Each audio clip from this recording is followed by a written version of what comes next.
Producer కదా అలాగే చెప్తారు చూడమని అది అనిపించచ్చు. మీకు నమ్మకం రావడానికి నాకు ఏం చెప్పాలో ఒక శైలేష్ సారీ, ఒకవేళ 14వ తారీఖు కోర్టుకి వెళ్ళి నేను చెప్పిన దానికి మీకు ఎక్స్పెక్టేషన్ మ్యాచ్ అవ్వలేదు అనిపిస్తే ఇంకొక 2 నెలల్లో రిలీజ్ అవుతున్న నా హిస్టరీ ఎవరు చూడద్దు, ఓకేనా? ఇంతకంటే బలంగా నేను చెప్పలేను. దీని మీద కంటే 10 రెట్లు ఎక్కువ ఖర్చు పెట్టాను అక్కడ డబ్బులు. బట్ చెప్తున్నా 14వ తారీఖు you go to the theatre. Hello guys, welcome back to my channel behind the cinema. ఈరోజు మన టాపిక్ వచ్చేసి court, state versus nobody. Cinema positive talk వచ్చాక అమ్మయ్య హిట్ కొట్టేసామని అనుకో ఫస్ట్ పర్సన్ ఇతనా?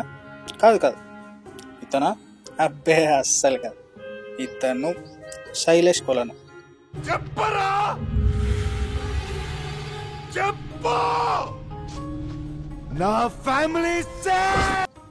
నాని అన్న ఇచ్చిన స్టేట్మెంట్ని ఆడియన్స్ చాలా సీరియస్గా తీసుకున్నారు. అదే సోషల్ మీడియాలో చాలా పాపులర్ అయింది. అస్సలు ఎవడైనా ఇలాంటి తన చిన్న సినిమా బడ్జెట్ కోసం దానికన్నా 10 times ఎక్కువ ఖర్చు పెట్టిన సినిమాని నచ్చకపోతే వెళ్ళొద్దని చెప్తాడు. ఈసారైనా ఫ్లాప్ ఇస్తాడన్న ప్రతిసారి ఈ ప్రాసెస్ రాంగ్. మంచి స్టోరీతో వస్తాడు, కొత్త వాళ్ళని ఇంట్రొడ్యూస్ చేస్తాడు, హిట్ కొడతాడు, రిపీట్. ఇంతే, నాకు తెలిసింది ఇంతే. Nani never breaks his promises.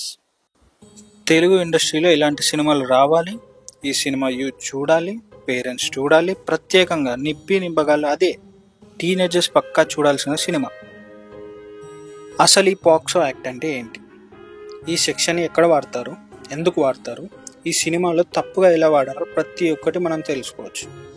అందుకే ముఖ్యంగా టీనేజర్స్ అండ్ పేరెంట్స్ చూడాల్సిన సినిమా అని చెప్పాలి. ఈ సినిమాకి మెయిన్ హీరో ఎవరంటే కథ, అదే హీరో. తర్వాతే ప్రియదర్శి గారైనా ఎవరైనా. కోర్ట్ రూమ్లో జరిగే సీన్స్కి దర్శి అన్న అడిగే ఒక్కొక్క క్వశ్చన్కి విజిల్స్ అండ్ క్లాప్స్ పడతాయి, అరుపులు వినపడతాయి. అంత ఇన్వాల్వ్ అయ్యేలా ఉంటుంది స్టోరీ అండ్ స్క్రీన్ ప్లే. సినిమాలో ఏ ఒక్క క్యారెక్టర్ తగ్గినా సినిమా వాల్యూ తగ్గిపోతుంది, అంత క్లియర్గా రాసుకున్నాడు క్యారెక్టర్స్. సినిమాటిక్ లిబర్టీ తీసుకొని చాలా చేయొచ్చు సినిమాలు. ఫైట్స్ పెట్టొచ్చు, ఎలివేషన్స్ ఇవ్వచ్చు, అంత స్కోప్ ఉంది దీంట్లో. బట్ ఇది ఒక రియలిస్టిక్ డ్రామాలాగా తీద్దాం అనుకున్నారేమో డైరెక్టర్ రామ్ జగదీష్ గారు. అలానే తీశారు. Hats off to his writing. ఇదే మూవీ మలయాళం ఇండస్ట్రీలో, తమిళ ఇండస్ట్రీలో రిలీజ్ అయ్యి ఉంటే ఈ పాటికి సూపర్ సినిమా తోప్ డైరెక్షన్ మావా అని సోషల్ మీడియా మొత్తం అని చేస్తుండే.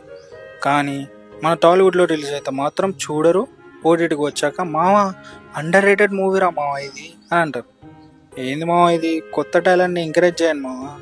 మూవీని హిట్ చేస్తే ఇలాంటి సినిమాలు కొత్త డైరెక్టర్లు చాలామంది వస్తారు. ఎస్ఎస్ రాజమౌళి గారి స్టాంప్ లాగా నాని నేమ్ స్క్రీన్ మీద కనిపిస్తే చాలు, అమ్మయ్య మినిమం గ్యారంటీ ఫిలిం రా అనుకొని బ్లైండ్గా వెళ్ళిపోవచ్చు. ఈ వీడియో నచ్చితే లైక్ చేయండి, షేర్ చేయండి, సబ్స్క్రైబ్ చేసుకోండి, వీలైతే కామెంట్ చేయండి. బాయ్.